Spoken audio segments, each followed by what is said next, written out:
won the right to determine its own destiny. The task of perfecting our union moves forward.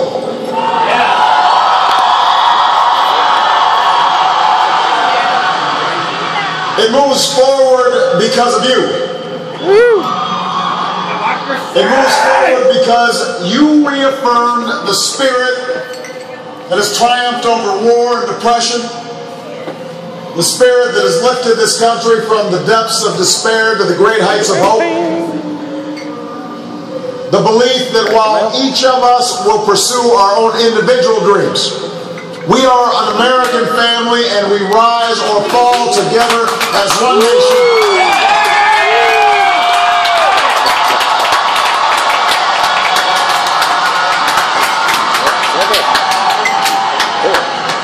Tonight, in this election, you, the American people, reminded us that while our road has been hard, while our journey has been long, we have picked ourselves up. We have fought our way back. And we know in our hearts that for the United States of America, the best is yet to come.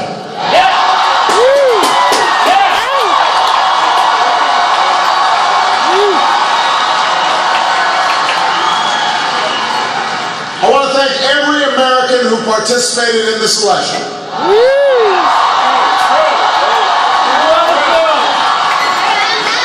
Whether you voted for the very first time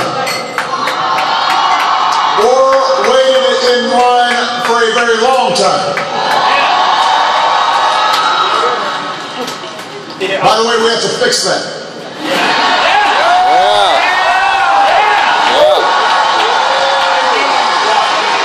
Whether you pounded the pavement or picked up the phone.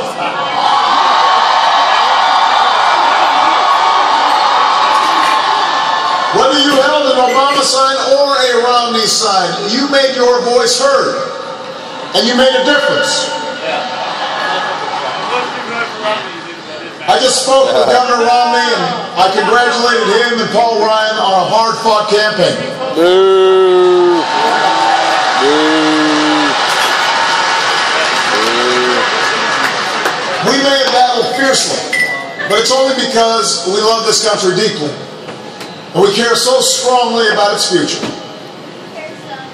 From George to Lenore to their son Mick, the Romney family has chosen to give back to America through public service. And that is a legacy that we honor and applaud tonight.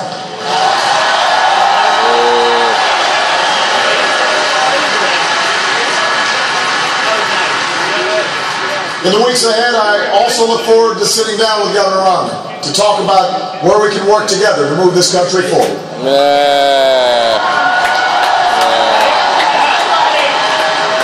I want to thank my friend and partner of the last 4 years, America's happy warrior, the best vice president anywhere.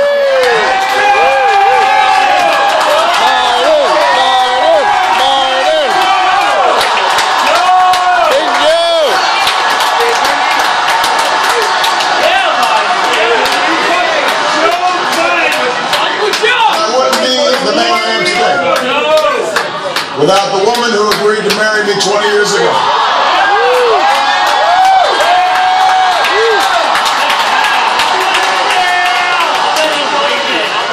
Let me say this publicly, Michelle, I have never loved you more.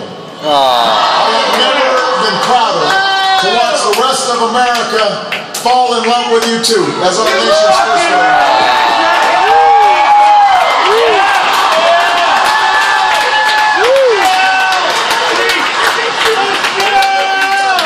Sasha and Malia.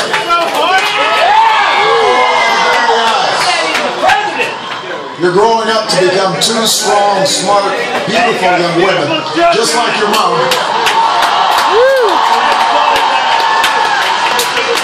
And I'm so proud of you guys. But I will say that for now, one dog's probably enough.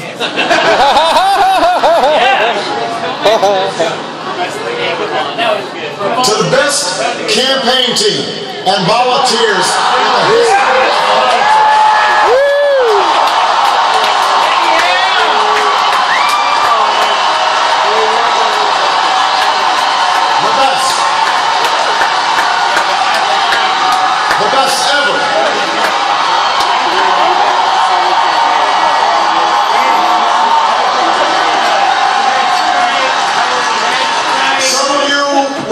this time around, and some of you have been at my side since the very beginning.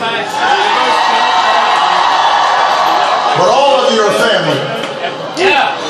No matter what you do or where you go from here, you will carry the memory of the history we made together. And you will have the lifelong appreciation of a grateful president. Thank you for believing all the way. Thank you, sir. To every hill, to every valley. You lifted me up the whole way. I will always be grateful for everything that you've done and all the incredible work that you put in.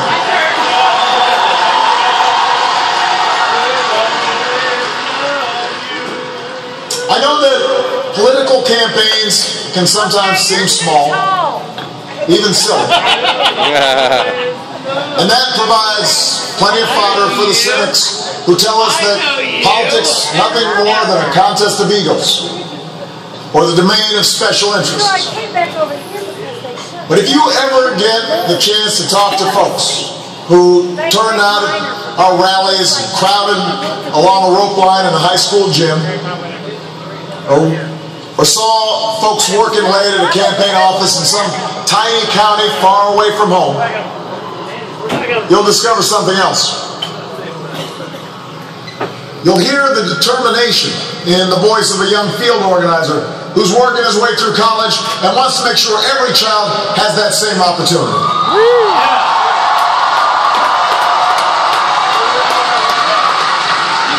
You'll hear the pride in the voice of a volunteer who's going door to door because her brother was finally hired when the local auto plant added another shift.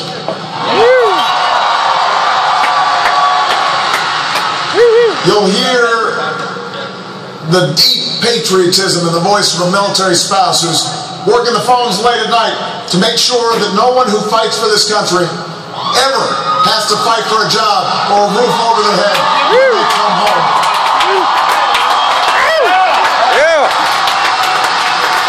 USA. That's why we do this. That's what politics can be. That's why elections matter.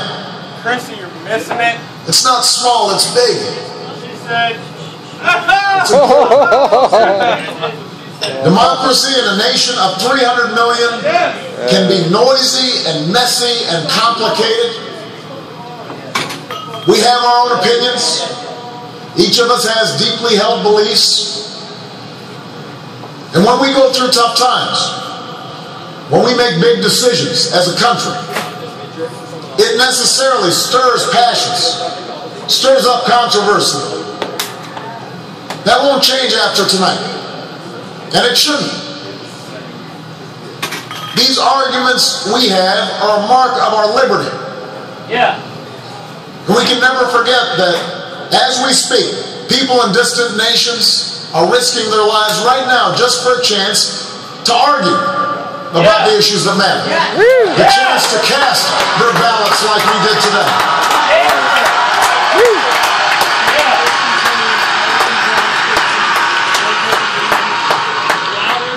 But despite all our differences, most of us share certain hopes for America's future.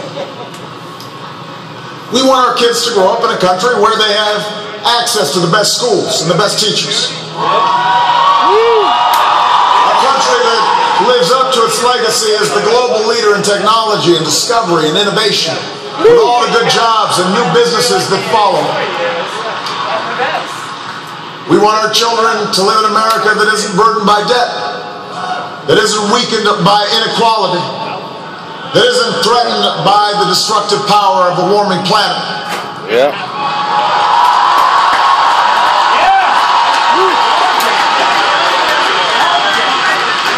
We want to pass on a country that's safe and respected and admired around the world. A nation that is defended by the strongest military on earth and the best troops this world has ever known.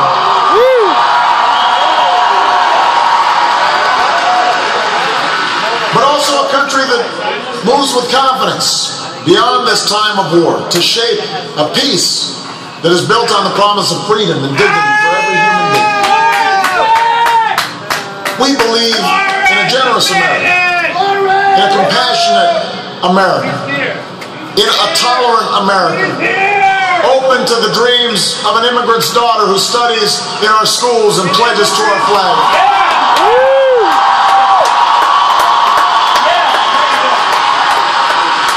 To the young boy on the south side of Chicago who sees a life beyond the nearest street corner.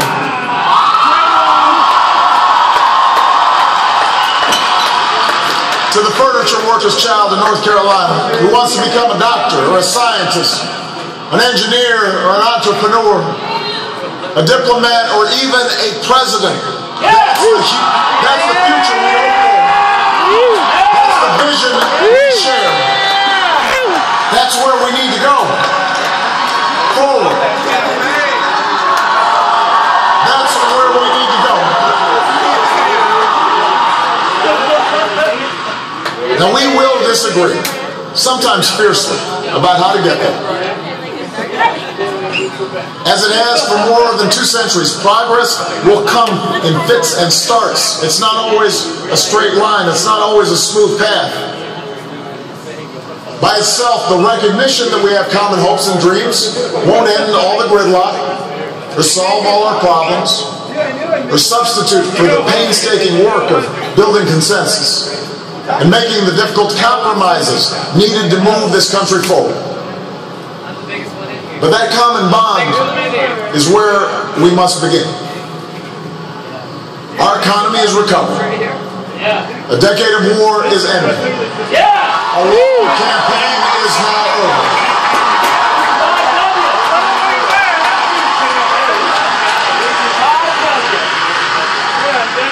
And when I earn your vote or not, I have listened to you. I have learned from you. And you've made me a better president. And with your stories and your struggles, I return to the White House more determined and more inspired than ever about the work there is to do.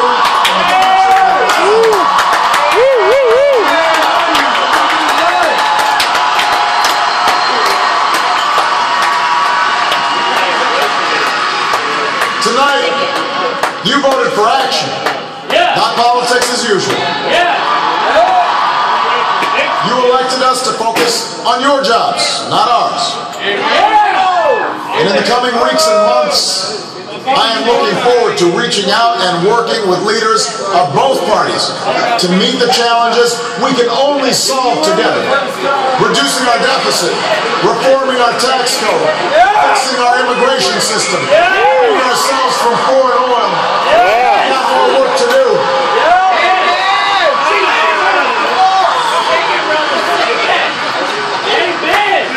But that doesn't mean your work is done. No. The role of citizen in our democracy does not end with your vote. America's never been about what can be done for us. It's about what can be done by us together through the hard and frustrating but necessary work of self-government. That's the principle we were founded on. This country has more wealth than any nation, but that's not what makes us rich. We have the most powerful military in history, but that's not what makes us strong. Our university, our culture, are all the envy of the world, but that's not what keeps the world coming to our shores. What makes America exceptional are the bonds that hold together the most diverse nation on earth. The belief that our destiny is shared, that this country only works when we accept certain obligations to one another and to future generations, so that the freedom which so many Americans have fought for and died for comes with responsibilities as well as rights, and among those are love and charity and duty and patriotism. What makes America great? America! USA! USA! USA! USA! USA! USA!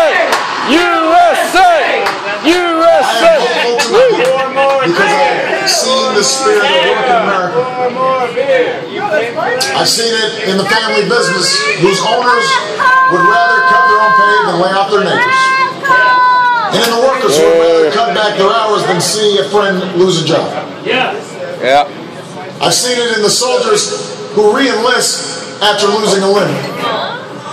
And in those SEALs who charged up the stairs into darkness and danger because they knew there was a buddy behind them watching their back.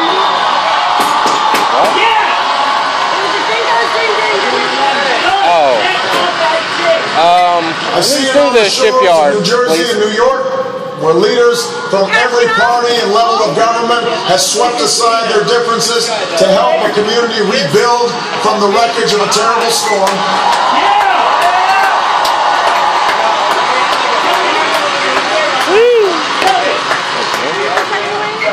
And I saw it just the other day in Menor, Ohio, where a father told the story of his 8-year-old daughter whose long battle with leukemia nearly cost their family everything. It had not been for healthcare reform passing just a few months before the insurance company was about to stop paying for her care.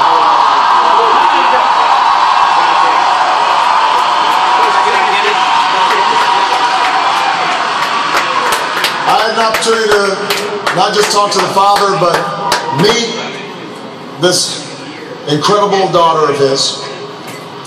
And when he spoke to the crowd, listening to that father's story, every parent in that room had tears in their eyes. Yes. Because we knew that little girl could be our own. And I know that every American wants her future to be just as bright. That's who we are. That's the country I'm so proud to lead as your president.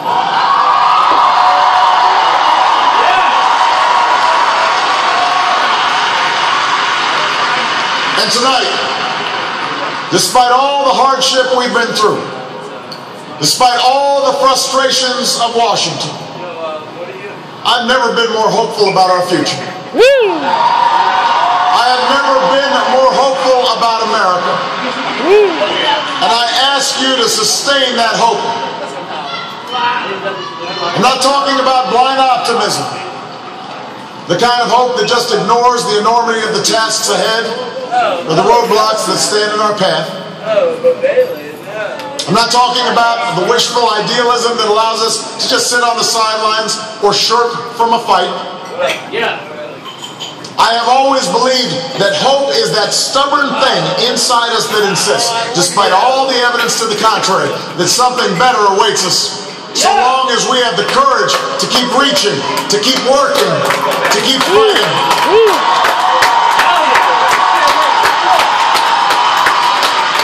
America, I believe we can build on the progress we've made and continue to fight for new jobs and new opportunity and new security for the middle class. I believe we can keep the promise of our founding. The idea that if you're willing to work hard, it doesn't matter who you are, or where you come from, or what you look like, or where you love. It doesn't matter whether you're black or white, or Hispanic, or Asian, or Native American, or young or old, or rich or poor, able, disabled, gay or straight.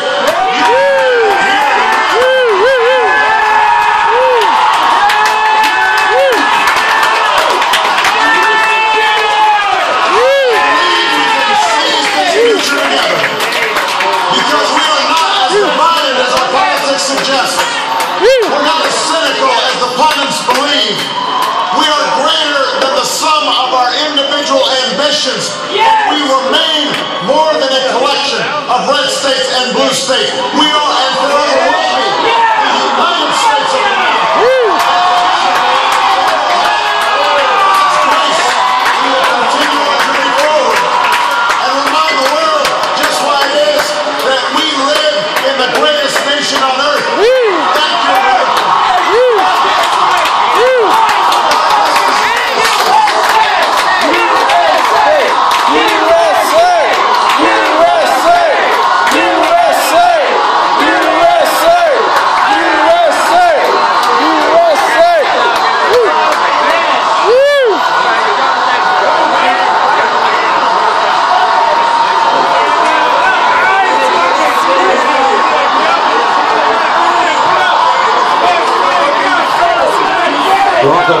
accepting re-election, thanking his supporters. And whatever you think about the guy's politics, he's got a beautiful family. And Hubert Humphrey got into it. Call back tonight. The Happy Warrior mantle has been switched to the current Vice President Joe Biden. And a big vote of thanks, Dr. Joe Biden, and a big embrace with First Lady.